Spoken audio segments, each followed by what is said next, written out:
welcome to Midlife and Beyond Reinvention. I'm really thrilled to have you here. For those who are new to this, I'm Karen Potts, and I have with me today Hal Elrod. And Hal and I, we somehow crossed paths probably, I think, maybe 3-4 years ago at the Passion Summit. We together at the Passion Summit.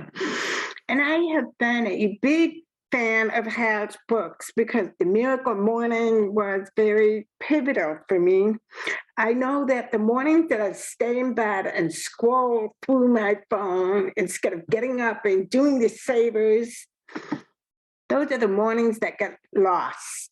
Yeah, I can relate. Welcome and thank you for being here. Karen, it's an honor. Thank you for having me. I love the topic of your show. I love the work that you're doing. And I can't believe it's been so long since we met at the Passion Summit. Yeah, COVID really threw a wrench in things, didn't it? Yeah, totally.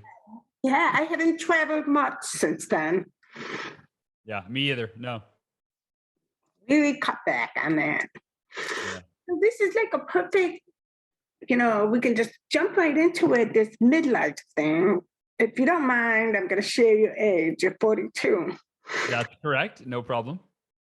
You're kind of like just starting this midlife journey. Yeah, my crisis is just beginning. For me, it was the age of 44. Okay. One day feeling old. That's how I felt.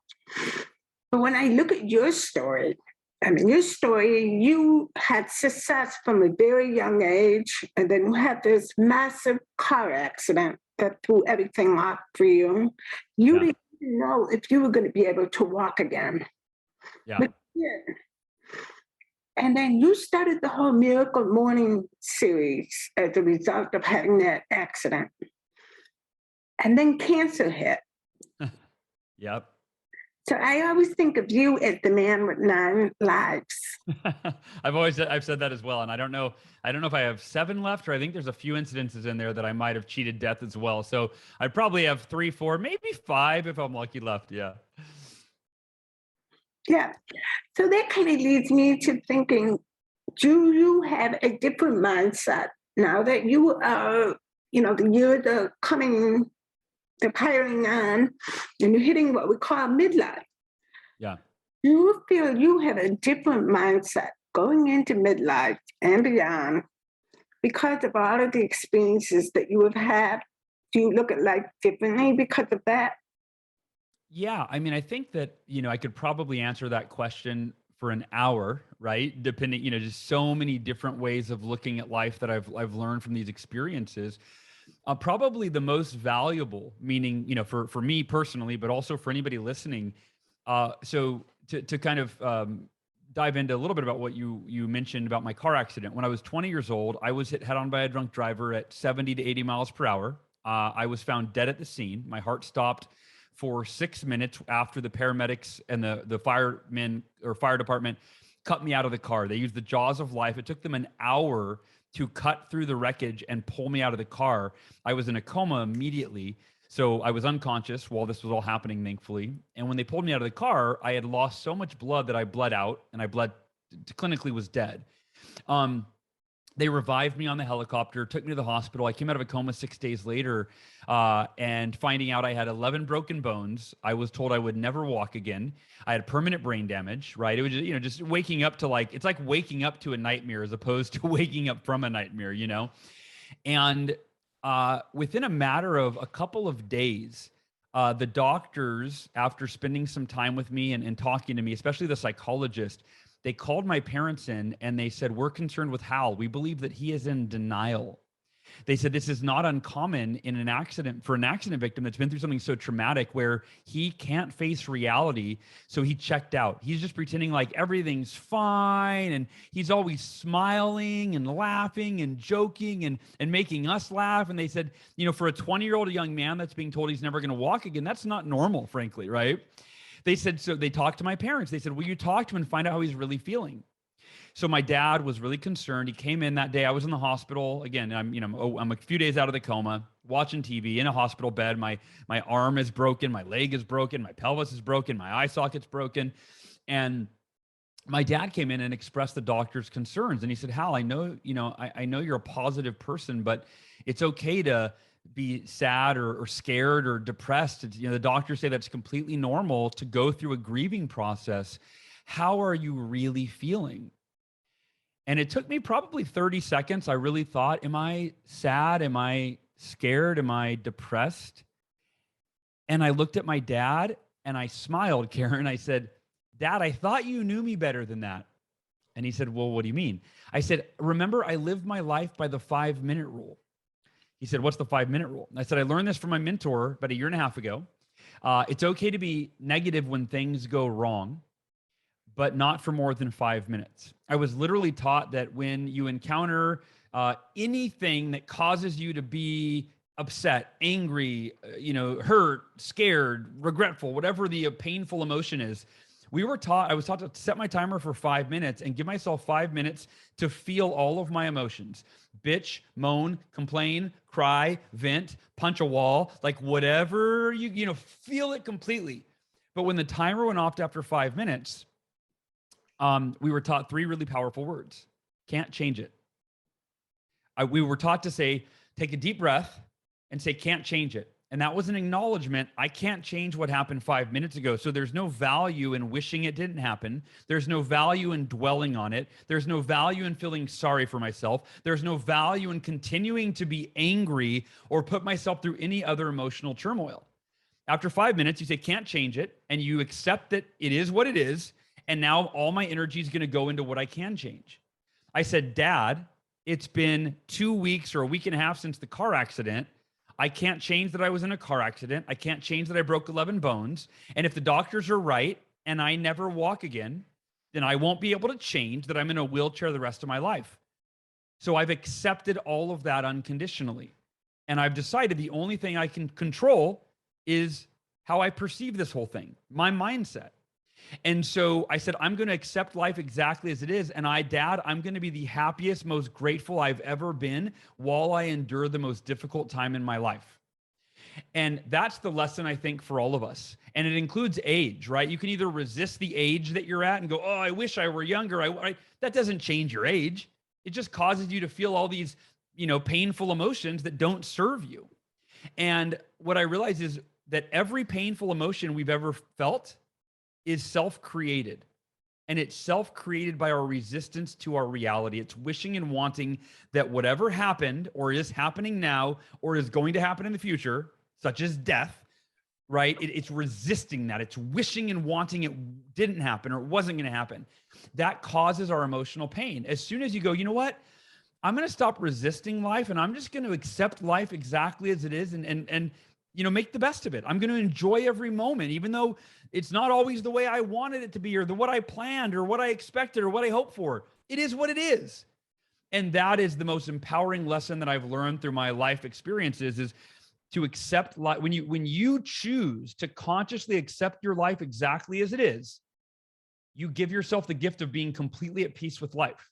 And then from that place of peace where you're not angry and you're not upset, and you're not frustrated, and you're not stressed, you're at peace because you're accepting life as it is. That's an empowering place to be because now you're not overwhelmed by this emotional baggage and turmoil. You can say, wow, I'm at peace with where I am, even though it might be difficult. But I get to now, from this place of peace, I get to choose what I'm going to focus on. And I can choose to be happy and grateful while I proactively make changes that I want to make and create the life that I want. Wow, you packed a lot in that answer. This makes me think of the concept of leaning in. The fact that you allow yourself 5 minutes to really deeply feel whatever it is you're feeling at that moment, to let it out, to acknowledging the feeling, the hurt, what you feel, and then shift your energy to what you can control, what you can change, what you can impact. I think that's a huge lesson right there for most of us. Most of us either live in the past or wish for the future, that we miss so much of the present that's going on within us. And I think you really beautifully explained that. Yeah, I know. I completely agree. And sometimes I will refer to this as emotional invincibility, right? Where when you can practice accepting your life exactly as it is, right? And being at peace with life exactly as it is, and not wishing anything were different that can't be different. It's okay to, hey, I want this to be, I want to change my life. Great. You can change your life, right? That's exciting. But that doesn't mean that you have to be in pain when your life is the way it is. You can be at peace with your life the way it is and then change it, make it better, right? Improve it.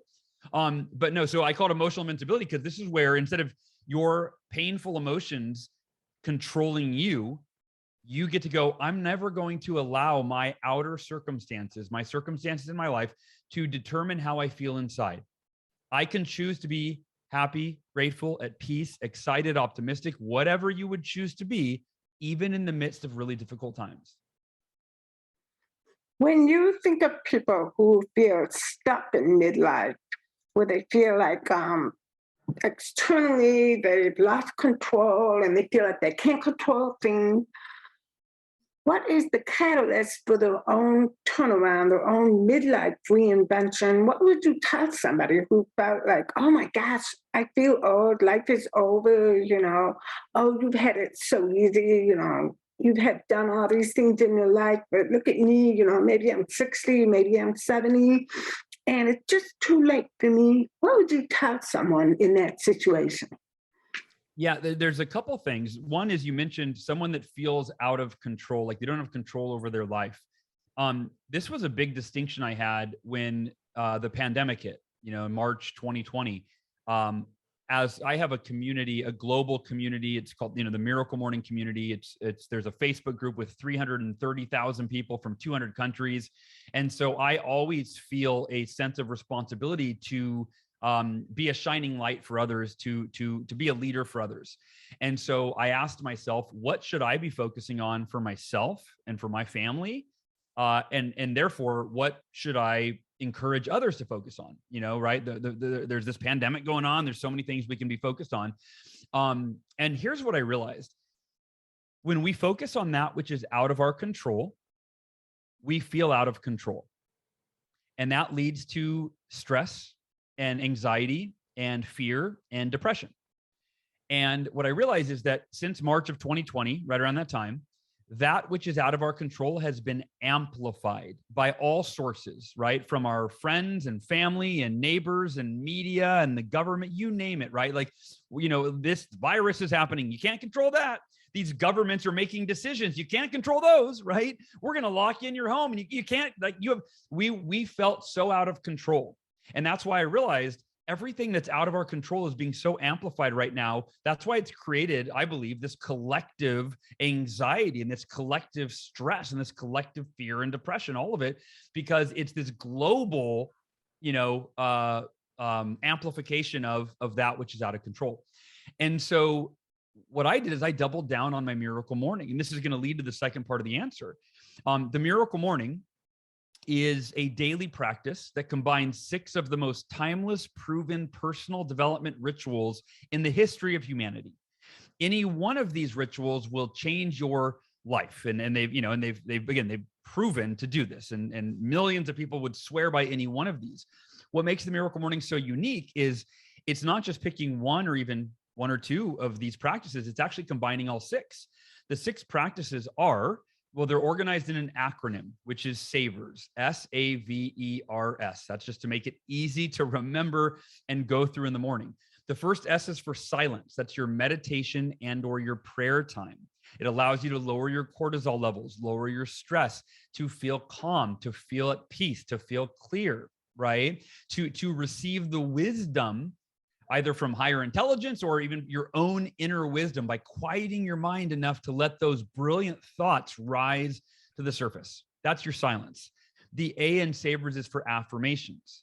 Now, affirmations are often taught in this kind of goofy way where you say, I'm amazing, I'm awesome. And that's fine. You can pump yourself up, but I don't do affirmations that way. For me, an affirmation in its simplest form is a reminder of what matters most to you. So for me, the things I'm committed to accomplishing in my life, to experiencing in my life, Those are what I affirm. My basic formula for an affirmation is I am committed to blank.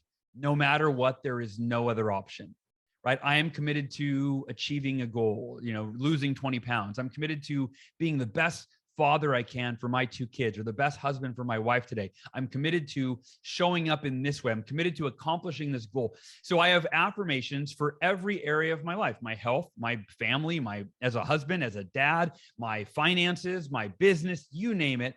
I'm affirming in writing who I'm committed to being, what I'm committed to accomplishing, how I'm committed to feeling. Literally, I'm committed to being the happiest and most grateful person I can possibly be today, no matter what happens. Like, it's not dependent on my conditions. It's not, if something good happens today, then I'll give myself permission to be happy, which is what most of us do. It's no. I'm going to be happy. That's who I am. I don't give a shit. I don't care what happens. Whatever happens today, good, bad, that will not affect who I'm choosing to be and how I choose to feel. So those are my affirmations. The V in Sabres is for visualization.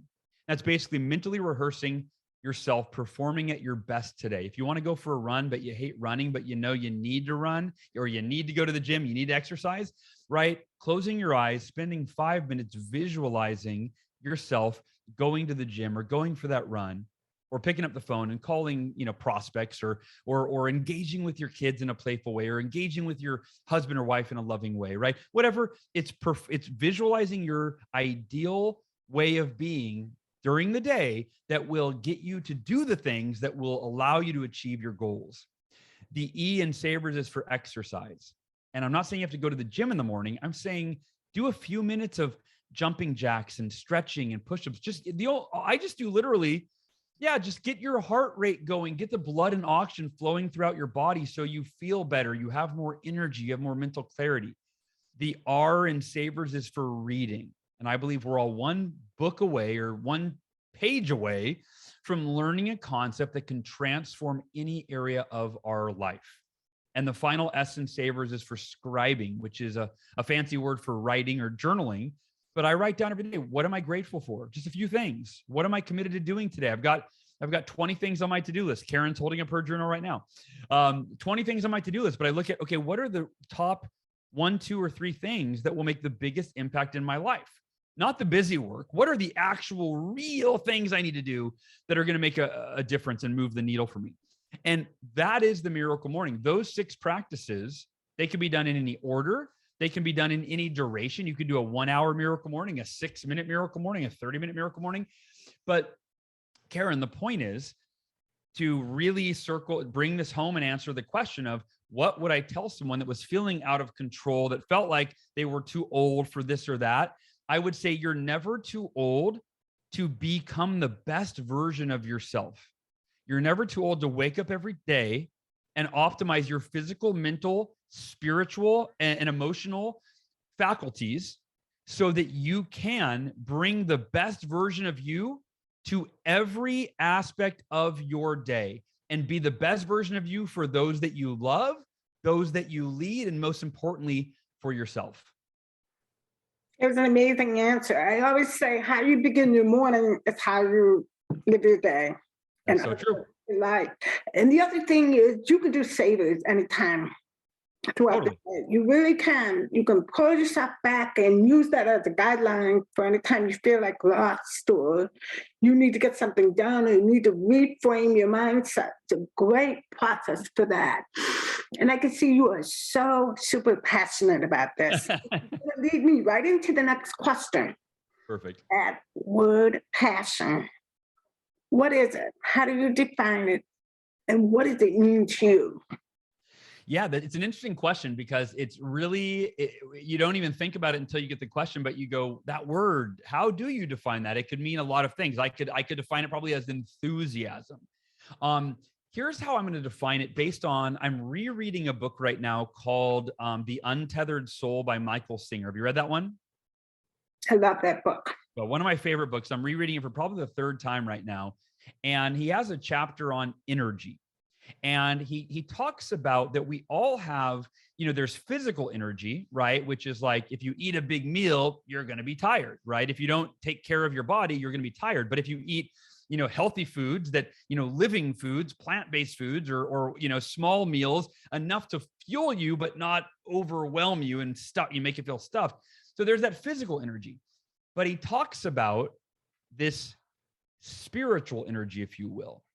It's inside all of us, but most of us block that energy. We block it with our negative thinking. We block it with our excuses. We block it by focusing on the things that we are afraid of. We block it by not focusing on the things that light us up and bring us joy and instill or bring about that passion inside of us. So that, to me, I really resonated with, when you asked that question, I thought about that kind of what I read in the book, that chapter on energy. And I thought passion is really it's connected to, it's hard to define, but it's this thing inside of you, to me, that you wake up every day. It's almost really connected with the word purpose, right? Like, my purpose is to fulfill my potential in every aspect of my life in service of others, so that I can inspire my kids to fulfill their potential, so that I can inspire my wife and my family and my friends and my community to fulfill their potential, and so that I can teach them. Because if I don't do it myself, how the hell am I going to teach anybody else? I won't know how to do it. I go, well, I heard that to fulfill your potential, you do it this way. No, I got to say, hey, here's what I did. Here's what I overcame. Here's how I felt. Here's what I was afraid of. Here's what I went through, right? And so to me, you've got to decide, and nobody can decide this for you, right? Do you want to live life to the fullest? And I would say that I personally believe that there is an innate drive and desire, passion inside all of us to fulfill our potential, to live the best life that we possibly can. I don't know anyone, if you said, hey, on a scale of 1 to 10, how happy do you want to be? I don't know anybody that would say, I'll do like a 5. I don't want to be too happy, how healthy do you want to be on a scale of 1 to 10? I don't want to be too healthy. Like, give me like a 7, no. Right? How wealthy do you want to be? I'll do like 10, 10, 10, 10, 10, 10, 10, right? So if you think about it, if you ask anyone on a scale of 1 to 10, how happy, healthy, successful, financially free, relationally, harmonious do you want to be on a scale of 1 to 10? Everybody would say 10. And what that tells me is that, or 11, right? I mean, yeah, as I want to be as happy, as healthy, as harmonious as I possibly can, as free, as wealthy, you name it. And so with that, you go, well, then that means that there is something inside of you that has that genuine desire. To me, that is your passion. And we're blocking it with our excuses. We're blocking it with thinking small. We're blocking it with negative thinking, focusing on the things in our life that make us upset, as opposed to all the amazing things in our life that make us feel grateful, right? And so I think that is it. The passion inside of you is that innate human or spiritual drive and desire to fulfill your potential and create the most extraordinary life that you possibly can. And all of that roots back to my answer to the last question, which is about waking up. It's about waking up every day and dedicating time to your physical, mental, emotional, and spiritual development, so that you can become the person that you need to be, that can really harness that passion every day, bring that energy into everything that you do. That was beautiful and amazing. I love it. I've interviewed over 200 people with this topic of passion. Of course, I've gotten 200 different, explanations, but that was a passionate one. Yeah. In the process after writing the book, Unwrapping Your Passion, and I think I gave you a copy of that, I started studying it even deeper. And I couldn't figure out why some people could just grab passion and run with it, and other people were living the same, life over and over, year after year. 5 years later, I'd see them at a party, and what's new? Absolutely nothing, except that they had 1 or 2 vacations here and there. And I was like, what is the difference between these people? And then I started understanding that passion had levels to it. Because our passion is born in our curiosity. And then, like you said, enthusiasm, that's the second level. And then after enthusiasm, the learning level, and then enthusiasm. It's these three levels that people identify passion with. But there's two more levels to it. And one of it is this awareness of, oh my gosh, my purpose, this is what I want to do, this is what lights me up, this is what brings me joy. That's that higher level. And the top level of passion is recognition. Other people start seeing that energy, feeling that energy, and tying you with certain things like Miracle Morning. You're so passionate about that. You've reached that highest level. So that's that. So let me ask you, I have two more questions left and then we'll wrap up. And the first question is, when you look back when you were younger, maybe teenager, maybe a very young child, and you look back and you see a clue of something that you absolutely love to do that was very joyful for you, what was that thing? And would you want to bring that back in midlife and beyond? Yeah. So for me, it was at age 15, my best friend at the time, Jacob Williams, he called me and he said, hey, my older brother was supposed to DJ the school dance. He and I were sophomores in high school. He said, my brother's supposed to DJ the junior high dance for the junior high that we had graduated from. And he said, but he's sick. It's tomorrow night. Do you want to, I've got all of his equipment. You want to do it with me? And I thought, yeah, that sounds fun. Sure. We weren't getting paid for it or anything, but what a cool opportunity. How fun. So we went to our old junior high school, set up the equipment and DJ'd the dance, playing music, right? And we put out a tip cup, which 7th and 8th graders don't have a lot of money. I think we made like $3 or something. But I discovered my first real passion. I loved playing upbeat music and watching the crowd react and light up and start dancing. And so that led to me starting my first business. I ended up, Jake and I started a DJ business. We ended up breaking up our partnership. That's another story. But so I went off on my own, and I had a job at the time at my parents had a grocery store. I worked there. I convinced my dad I used to get these magazines in the mail from Pro Stage and Sound Lighting. They were DJ magazines, and they had laser lights and fog machines and speakers and mixers, you name it. And so I convinced my dad we were 4 hours away from home in LA, Los Angeles, California. I said, Dad, this Pro Sound and Stage Lighting, the actual store is only like 45 minutes away. He took me there. I convinced him to finance like $1,500 worth of DJ equipment. And I said, I'll pay the bills. I'll pay the bill. And I went off, I started my own DJ business. I started DJing, weddings and school dances and anniversaries and parties and you name it. And then that led to me getting on my first radio station, which was just a different form of that passion of entertaining people with music. And then I ended up getting on another radio station. And I ran a business for a year. So yeah, that was my first passion. And what that taught me, two lessons it taught me.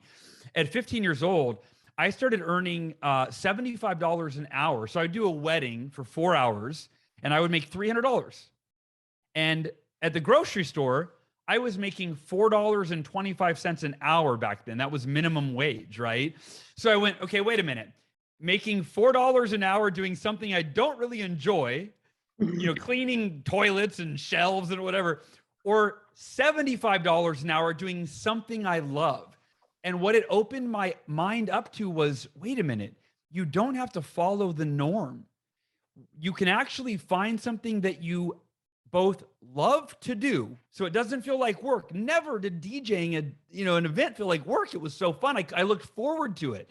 And you can actually make an income that's abnormal from, the typical, dollar an hour wage. And if I look back, that is the starting point of where my whole life kind of went on this journey of all these different careers and such, where I was getting commission, where there was no ceiling. I could earn as much as I wanted. Then I started my own business. Then I wrote books and so it all really goes back to finding that passion at a young age of doing something I love and then finding a way to get compensated for it. Wow, that's amazing. You found it early.